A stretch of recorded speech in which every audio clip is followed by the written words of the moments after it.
once again, doubling, tripling, quadrupling down on his promise not to sell out U.S. workers. And look at the EU whining. Look at the Canadians dribbling and whining about they're our ally. Well, if you are our ally, why have you been screwing us for 30 years on NAFTA and dumping timber and aluminum, subsidizing it in order to drive our steel companies and aluminum companies out of business? Why have you been doing that if you're such an ally? This is absolute nonsense. These people have been taking advantage of us for years and years and years. They have driven our factories into being shuttered. They're boarded up. They put our people out of work. They've subsidized and dumped products in order to drive whole industries out of business. And now we got Pierre Trudeau Jr., whatever his name is, talking about, well, why are you doing this to us? We're your ally? Well, allies work two ways. You've been screwing us for 40 years, and now we're fighting back because we want our jobs back. We don't want Canadian jobs. This isn't Canada first, NAFTA first, Mexico first, Berlin first, EU first, Brits first. This is America first. This is jobs first. This is factories first. This is manufacturing first. This is workers first. This is paychecks first. This is more hours first. This is bonuses first. This is your family first. Not Canada's trade policies so they can dominate the timber market. We used to make furniture in the United States. We make any more furniture? Entire industry they have wiped out. And he's going to tell me about allies? You have got to be kidding me. Joining us now to bring light to this whole darkness is Curtis Ellis. But before that, I have to tell you that I have a special message for you from America First Policies. You know, America faces a deadly enemy, drug addiction. More Americans died from drug overdoses in 2016 than died in the Vietnam War. Can you believe that? That's incredible, right? Than died in the entire Vietnam War. Now, 3/4 of these drug overdose deaths are caused by opioids. Just recently, police seized 120 pounds of fentanyl. This is enough to kill 26 million people. Now, defeating this enemy is going to take leadership, commitment, and resources. It means better enforcement, strong borders to stop illegal drugs coming from China, Mexico, and other countries. It means better treatment so the sick and suffering can get the help they need, and treatment providers have the tools they need. And it means ongoing support so all Americans have hope, purpose, and opportunity for a meaningful and drug-free life. Now, Congress is working on legislation to address this national crisis, and they need to hear from you. Call Congress today. Tell them we must end the opioid crisis. And for more information, go to AmericaFirstPolicies.org. That's AmericaFirstPolicies.org. This message paid for and authorized by America First Policies Incorporated. Speaking of America First Policies, joining us now, my good friend and cohort in the trade wars for 35 years. He is now a senior advisor for America First Policies, and before that he was with the Trump administration in the Department of Labor transition team on the campaign, all that. Former director of the American Jobs Alliance, now chairman emeritus, Curtis Ellis. Curtis, great to have you. It's great to be here, John. Thank you for having me this bright and early morning. I'm fired up to. It's like, you know what? If you believe in protecting jobs, today is like Christmas. Did you ever think in your life that, Curtis, you and I have fought this battle for so long against NAFTA and the Korea trade deal and all this nonsense. And as we fought it, we saw jobs going away, factories shutting down, industries collapsing like furniture. And we called it, did you ever think you'd see a day like today where in the face of all the globalists, all the Wall Streeters, Goldman Sachs, Steve Mnuchin, they all ganged up on him. And this president said, nope, I'm going to do exactly what I said I was going to do for the last 3 decades. What do you think? Yeah, we never thought we'd see this day. For the last 30 years or so, or even longer, the Bible, the Bible of the globalists, taught you that tariffs are bad. It's part of the same hokum that says borders are bad. We're going to eliminate borders. Now, tariffs is a tax on the border. It's a border tax, right? Mm-hmm. And just the same way you can't have a country if you don't have borders, they want to eliminate, these globalists want to eliminate countries. They want to eliminate borders. And so they want to eliminate national identity. If you have a national economy, you're going to put a tax on things coming in from other countries. If it's disabling your own country's industries. We never thought we'd see this, but thank God we have President Trump, and he's doing the right thing. Now, what about look, Canada, and Justin Trudeau's a joke. Joke. The people of Canada and the industries of Canada, for the most part, have been crippled by NAFTA the same way American industries have. The auto industry, Canada used to have an auto industry. It was integrated with the auto industry in Michigan, in America. You go over to Windsor, right across the river from Detroit. That's where all the engines for Pontiacs were made. Came from the Windsor plant. Part of the GM supply chain. That's all moved to Mexico. So, right. Justin Trudeau, when he whines about NAFTA and whines about these tariffs, he's not standing up for the people of Canada any more than the people who, in this country, whine about renegotiating NAFTA are standing up for the people of America. They're standing up for the globalists. They're standing up for the elite 1%, 0.01% bankster global slave trade network that want to exploit cheap labor in Mexico. The people of Canada have been hurt by NAFTA as much as the people of America have been. So, he pretends, he puts on these crazy clothes and goes to India and pretends he's a Bollywood star. He talks about gender identity. He gives all the usual nonsense that the liberals talk about to pretend that he's on the side of the people, but he's not. It's really disgusting. For him to sit there and say, oh, well, how could you treat your ally this way? I mean, I said in my narrative, my opening, I could say the same thing. How could you treat your ally, the U.S., the way you've treated us by taking advantage of us and stripping us of entire industries? And it's unfair. When you talk about fair trade, that means that you have an equal basis, not like I'm going to go and I have a glut of trees, so I want to put the U.S. timber business just out of business, right? I want to get rid of them because then they have to buy all the lumber from me. So what do? I give government tax dollars. I subsidize the Canadian timber industry, right, so that their cost of producing timber and wood is lower than the market bears.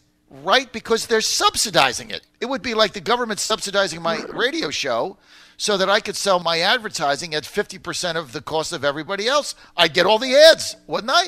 Right? That's right. So they subsidize it. They dump the timber in. You go to Home Depot or Lowe's, it all says made in Canada. They're putting our entire timber industry out of business because they're selling under market value to get rid of the industry, so then, because they have a glut of timber. Now, how is that fair? How is that reciprocal? How is that treating an ally well, to put our timber businesses and our people out of jobs? Where's the fairness there? Where's all the sanctimonious stuff about you're my ally? Well, that's got to go two ways.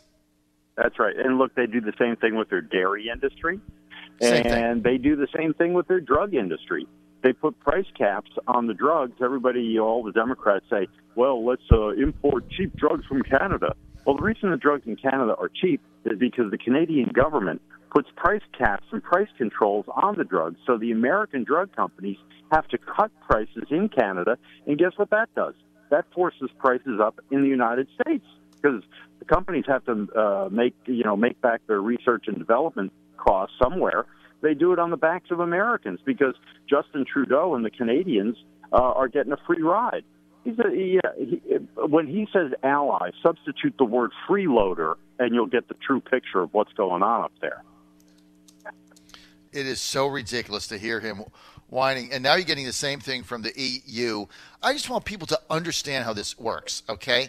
Because it is so unfair, and we've been screwed for so long, and we just sit there and take it in his shorts until the president finally has stood up. And I am so proud of this President Curtis because, look, he knows this. You know, he's been with us on this. Look, for people like Curtis and I who are protectionists, this has been a lonely road and a very lonely battle, and we've been made fun of and mocked on. And what the policy shops have done is funded by the free trade globalist Goldman Sachs bonus babies. What they've all done is they've turned free trade into a Pavlov's dog mantra. Free trade is good for you. Take this. You will feel better. It doesn't matter that you have no money and you don't have a job. Your iPhone is $10 cheaper. They fed that to you and fed it to you unabated because they've had the money and we haven't. This president knows that. So he's turned the tables. You look at a simple thing like a car. He says, you know what? Time to put a 25% import tax on cars coming in from Berlin and Germany and Bavaria and the EU. And everybody goes up in arms. Oh, it's going to devastate the car industry. Oh, it's going to do this. Oh, you're going to have to pay more. No, here's what happens, right? They make a Mercedes or a BMW in Germany, right? They ship it to the United States. They pay a 2.5%. It's not even a tariff. It's a port tax. It's simply to take the cars from the ship to the port on the dock, 2.5%. You make a Ford F-150 truck and you try to sell it in Berlin, you got an import tax, 10%. You got a value-added tax, 15%. Bing, right there before anything else, 25%. So that means the cost of the Ford truck is now increased by 25%. So nobody in Germany buys it. It's overpriced. How does this make any sense? Oh, that's right. And so, look, when you hear these people whining, the people at the EU or Germany or Canada whining and complaining about the tariffs, it means we're doing something right. It means they must have been getting a pretty good deal all these years off all this stuff. That's why they're screaming so loud, right? And it's just the way you explain it.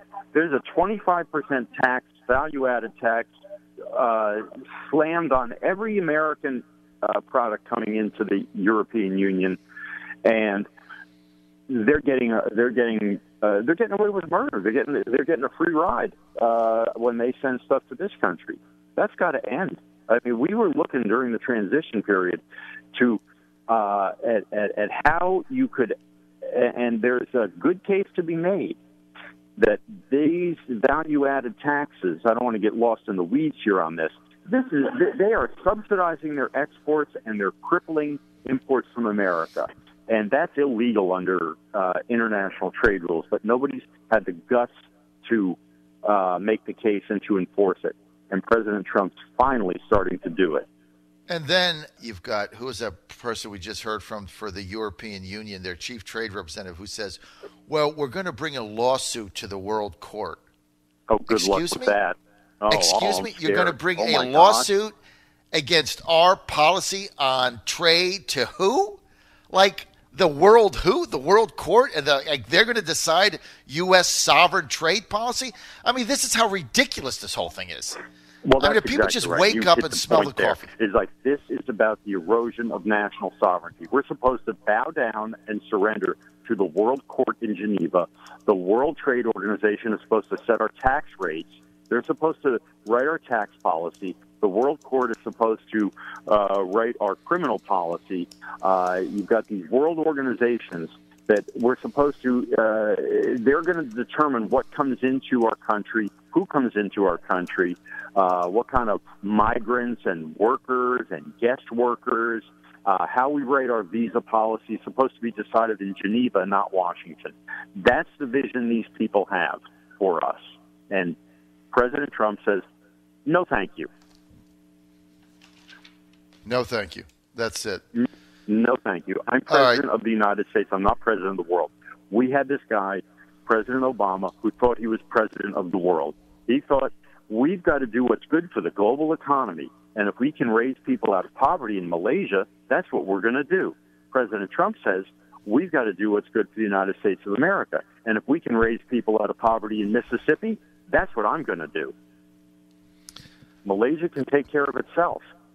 Curtis, Every that's country the should take care of itself. Look, he said over and over again, China is doing exactly what China should be doing, looking out for what's best for China.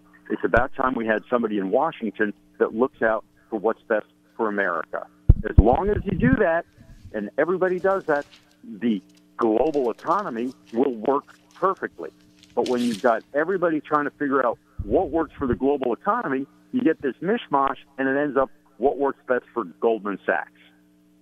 Curtis Ellis, I'm out of time. I want to thank you for being with us. I really appreciate your input today. I know you're heading off to Florida.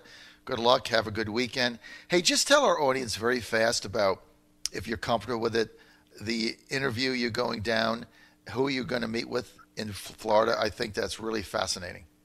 Yeah, I'm going to Florida, and I'm going to meet with a 98-year-old woman who traveled to British Mandate Palestine, what was then called Palestine, the British Mandate, when the British managed the country that is now Israel.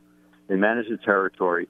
And we're going to get an oral history of, she traveled there with her father in the 1930s. Her father bought the land from the people who lived there and the people who owned the land.